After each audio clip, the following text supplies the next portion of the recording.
Welcome to my new blog post 17, and in this blog post, I'm going to discuss about database language.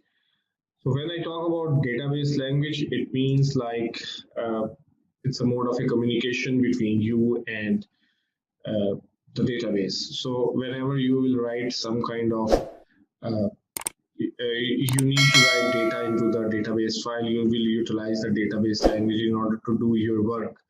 So these database languages are basically appropriate languages and interfaces to express database queries and updates. These are the queries and updates are basically your instructions that are actually going to your database and retrieving and inserting and fetching and deleting the data.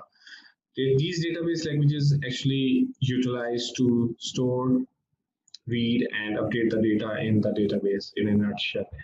With respect to functionality of the database language, any database language, they need to perform four main functions.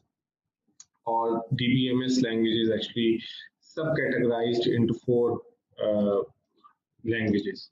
So first one is DDL. Uh, this is actually the data definition language, and it is used to define the database structure or the pattern of the database.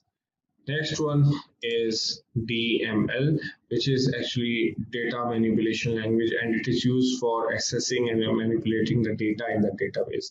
So mainly the user is actually utilize these DML parts to perform their bids, right? So next one is data control language, and it is used to basically retrieve or store retrieve the stored or saved data which is actually present in the database. So these are so the last one is TCL, which is actually transaction control language, and these are used to run the changes that are changes made by the DML statements. In future blog posts, I'm also going to discuss these four